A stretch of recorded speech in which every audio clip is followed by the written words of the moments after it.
Liam McAtasney was sentenced to life in prison without parole for murdering his childhood friend Sarah Stern in December 2016 and enlisting the help of his former roommate to toss her body over a New Jersey bridge.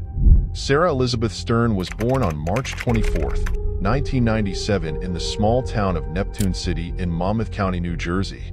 She was the only and dearly beloved child in the simple family of Michael and Susan Stern. Sarah grew up as an active, cheerful, and very sociable child. She performed on the school theater stage and was passionate about photography, drew well, and was involved in sports, competing for the local swimming team.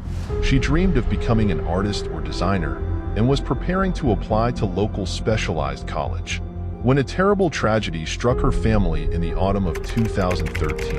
When 16-year-old Sarah had just graduated from high school and started college in the field of arts she had dreamed of, her mother passed away. The woman had fought a long battle with cancer. For a while, Stern fell into depression, but she tried to support her father, with whom she lived and who also had a hard time. They also lived with a dog named Buddy, whom the girl adored. Gradually, life began to improve, and after graduating from college, she wanted to apply to a prestigious national university in New York. But before that, she dreamed of traveling the world, particularly planning to visit Canada and perhaps even live there for some time. Michael Stern often had to travel out of state for work, sometimes for weeks at a stretch, but he never worried about leaving his daughter home alone because she was a grown, independent young woman. However, in December 2016, when he flew out for another business trip, trouble came knocking at his door on the night of December 3, 2016, around 2:30 a.m. Early in the morning, an Uber driver was going down the Route 35 bridge over the Shark River in Belmar, New Jersey. He noticed a 1994 Oldsmobile stopped on the bridge with no driver in sight. Because of the hour and the strange place to leave a car, the Uber driver called authorities. The area was quite deserted, rarely traversed by anyone at night, making the solitary empty vehicle immediately suspicious. The responding officers noted the keys left in the ignition. There were no signs of blood in the car, nor any signs of a struggle, leading to the initial theory that someone came to the bridge with the intention of voluntarily leaving this world by jumping into the river below. The next step was to find out who owned the abandoned old silver sedan. A database check revealed the car belonged to Lily Stern, a senior citizen who recently celebrated her 85th birthday. Officers promptly visited Miss Stern's home. Lily was found at home alive, well, and surprised by the police visit, she explained that due to poor eyesight she hadn't driven for years. Instead, her 19-year-old granddaughter Sarah was the one who drove the car. Concerned, Lily immediately tried to call Sarah, but her phone was turned off. She then gave the officers her son's address where he lived with Sarah. Sarah was not at home, and the back door to the house was found open. A worrying sign: an initial sweep by the police inside revealed nothing suspicious except for a dog whining locked in one of the bedrooms. There was no indication of any crime taking place. Belongings were in order, and there were no signs of struggle, bloodstains, or any evidence of an intruder's presence. By then, news of the situation had reached Michael Stern. He confirmed everything was in its place and nothing was missing. Moreover, he stated that all of Sarah's personal belongings were also at home, including her passport, driver's license, and even her mobile phone. Michael admitted that after his wife's passing, Sarah had gone through a period of depression, but with the support of family, friends, and her studies, she managed to recover. Furthermore, she had big plans for the future, dreaming of becoming a designer, wanting to travel and see the world. Nonetheless, on the night of December 3rd, the student vanished from her own home, and a few hours later her car was found abandoned on the bridge. These were the established facts that Sarah was officially missing, and the investigation had to figure out who she was in contact with that day, what conversations she had, and who saw her. It soon came to light that on December 2nd, Sarah Stern had spent nearly the entire day with her best friend Liam McAtasney, whom she had known since childhood. Liam turned out to be the last person who saw her, potentially shedding light on this mysterious case. Thus, law enforcement quickly decided to speak with him to gather details and try to reconstruct the events of that day. Upon arriving at the McAtasney residence, police were met by Liam's mother, who informed them that her son was sleeping off a night shift. At the officer's request, she woke him up. Seemingly confused about the situation, Liam was surprised to learn about Sarah's disappearance. He confirmed that they had spent most of the previous day together and agreed to go to the police station to provide his statement. Liam shared that they had gone to college together in the morning, but decided to skip the last 2 lectures since it was Friday and they wanted to relax. After class, they went back to her place, played video games, chatted, and shared their future plans. They left the house twice that day. Once to grab food from a nearby fast food restaurant, and another time to stop by a local supermarket. Around 7 o'clock in the evening, he left Sarah's house to head to his night shift at a 24-hour store. When asked if Sarah had been experiencing any psychological issues or other difficulties, Liam revealed quite a bit. He said that Sarah had been deeply depressed since her mother's passing, teetering between wanting to end it all or run away and start anew.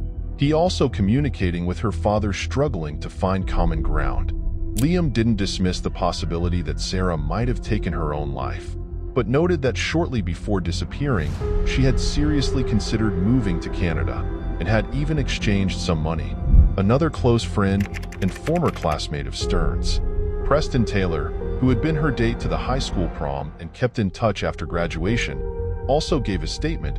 He corroborated Liam's account, adding that Sarah was depressed and speculated that she either ran away to Canada or jumped off the bridge. By the end of the conversation, he was in tears, expressing how much Sarah meant to him. The theory of Sarah fleeing to Canada, or anywhere for that matter, was almost immediately dismissed since she couldn't have left the country without her passport. Law enforcement then focused on the Grimmer theory and organized a search. It was complicated by the strong current in that area, which could quickly carry a body miles away from the bridge. Divers were deployed, special equipment was used, and police along with hundreds of volunteers scoured both banks of the river looking for remains or any of Sarah's belongings. Among the volunteers actively participating in the search were also Liam and Preston. Unfortunately, despite all efforts, no trace of Sarah was found. Therefore, law enforcement decided to continue questioning people who knew her and were close to her. That's when a peculiar discrepancy emerged. According to friends and classmates, Sarah was not depressed. She was in great spirits, and none had heard about any problems with her father. On the contrary, she always spoke of him warmly and lovingly. However, after Sarah's disappearance, Liam and Preston behaved as if they had lost a close relative, garnering sympathy from many. But soon people started to notice that their behavior was odd, as if they were performing for an audience. The two had become very close, but this development occurred about a month before the incident.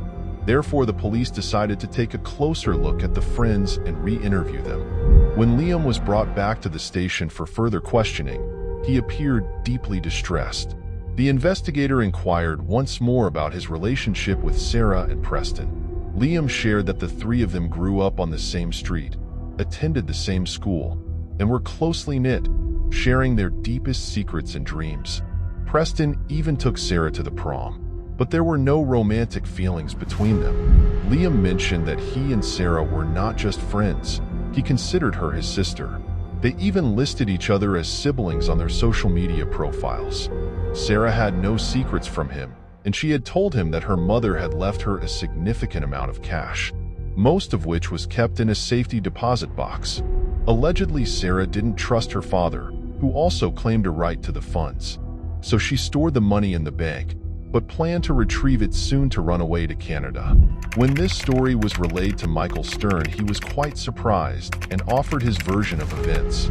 According to him, his wife began saving money for their daughter's future, for education, a wedding, or a home, from kept at home stored in a shoebox with many bills being old and some quite worn, though no one thought much of it at the time. After his wife passed away, the father handed the box of money to Sarah, advising her to deposit the old and worn bills in the bank. Sarah followed his advice, depositing some of the money into her checking account for everyday expenses and renting a safety deposit box for the rest.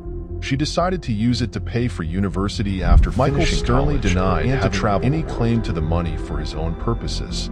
The revelation that the missing student had a large sum of money led investigators to consider the possibility that someone might have targeted her for financial gain. The investigation then decided to check her safety deposit box and bank transactions. It turned out that a few days before disappearing, Sarah had withdrawn a substantial amount from an ATM and had also visited the bank to take out some cash from her box. The detectives' bank surveillance footage revealed that Sarah hadn't gone to the bank alone, but was accompanied by Liam, who obviously knew about Sarah's banking activities. His hesitation was noticeable, but he explained that Sarah trusted no one but him and had asked him to accompany her to the bank because she was afraid to carry a large amount of cash back home. His explanation seemed logical and his demeanor was natural. Moreover, from a residential camera, it was confirmed that Liam stayed at Sarah's house until 7 p.m. in the evening, then left for work and did not return while the silver sedan left the garage around 11 at night. About a month after the girl's disappearance, another acquaintance of hers named Anthony, who had been out of town for several weeks and was unaware of the events, walked into the police station with a bizarre and chilling story. It turned out Anthony had been in the same class with Sarah, Liam, and Preston, and after graduating he dived deep into studying filmmaking, maintaining communication only with Liam, who also had an interest in cinema. Anthony recounted that about a month and a half before Sarah vanished, Liam visited him, and one evening they brainstormed ideas for a horror flick aimed at teenagers. Liam quickly came up with a story about a girl who secretly tells a friend about a large sum of money she possesses. The friend, after gaining her trust and learning all the details, strangles her and dumps her body in a turbulent river. Anthony liked the plot, and they even wrote a couple of pages of the script that evening. However, Anthony soon moved on to another project, forgot about the story, and then left town for a real film shoot where he was working as a camera assistant. Upon his return, Liam unexpectedly called him, inquiring if the police had visited him or summoned him for questioning. Surprised by such questions and learning of Sarah's disappearance and the circumstances surrounding it, Anthony decided to go to the police himself. After hearing the new witness's testimony, the authorities suggested Anthony to draw Liam into an open conversation and try to elicit a confession from him. Anthony agreed, and a plan was devised. He would invite Liam to collaborate on a project that required renting professional camera equipment, which they ostensibly couldn't afford. Knowing the suspect's aspirations of being in a movie, it was likely he wouldn't miss such an opportunity and might offer the money he took from Sarah. Liam took the bait almost immediately, but suggested they meet in person to discuss the details. A hidden camera was installed in Anthony's car, and he was instructed to carefully coax a confession out of his friend. When the two met and Liam got into Anthony's car, he looked around cautiously as if afraid there might be someone else inside. He then handed over an envelope containing $2,000 in old bills, asking if it was enough to rent the filming equipment. Anthony nodded affirmatively and then inquired where Liam got so much old currency. Liam hesitated, then admitted the money was Sarah's, which he and Preston had taken from her house because the dead don't need it. He didn't go into further details, but his admission was enough for the police to arrest him and Taylor on suspicion of crime. Preston quickly started cooperating with the authorities, striking a deal with the prosecution. He claimed he did not participate in the act itself, but helped his friend cover up the evidence and dispose of the body. According to Preston, Liam began devising plans to take Sarah's money as soon as he learned of its existence. It turned out that Sarah had kept her inheritance a secret even from her best friend for a long time. But when she seriously started planning her trip to Canada, Liam inquired how she intended to fund it, prompting Sarah to reveal the money left by her mother. Liam convinced her that such a sum was safer in a home safe than a bank vault and insisted she withdraw the cash. He even borrowed a significant amount from her right before the tragedy, the same money she had withdrawn from the ATM. When Sarah's father was out of town on a business trip, Liam decided it was time to put his plan into action. He roped in Preston by promising him $25,000 and decided to handle the dirty work himself, requiring his friend only to help him erase any traces. He convinced Sarah to withdraw the money, failing to check how much she took out. They spent the next day together, with Liam waiting for the right moment. He locked Sarah's dog in another room to prevent it from defending its owner. Approaching her from behind, he began to strangle her. However, the crime proved more challenging than expected. Firstly, the athletic and strong Sarah resisted fiercely, leading to a struggle until she lost consciousness. Secondly, just when he thought she had passed, she would show signs of life. It took the perpetrator about half an hour to be sure Sarah Stern was no longer breathing. Afterward, Liam left her house, heading to work, leaving Preston to step in. He snuck into Sarah's house through the back door out of the camera's view, dragged the body to the garage, and tidied up the room. A couple of hours later, Liam returned, took a small safe from Sarah's room, placed the body in the car, and drove off in such a way as to avoid being captured by the neighbor's camera. He headed to the bridge where Preston awaited in his own vehicle. Together, they disposed of the body in the river, wiped down the steering wheel, and drove away in Preston's car back to Liam's house to split the loot. They faced a huge disappointment as they found only $10,000 in the safe, not the $100,000 McAtasney had anticipated. However, they decided not to spend the old bills immediately to avoid suspicion. The accomplice buried the safe in a local park, spending only the money Sarah had withdrawn from her account. Despite Preston's confession, Liam McAtasney steadfastly denied any wrongdoing, attempting to shift the blame onto his friend. McAtasney's lawyer also insisted on his client's innocence, suggesting Taylor acted alone. Moreover, as the body was never found, and the circumstances of the disappearance remained unclear, there was a lingering possibility that Sarah was still alive, having vanished without her documents, money, belongings, or phone.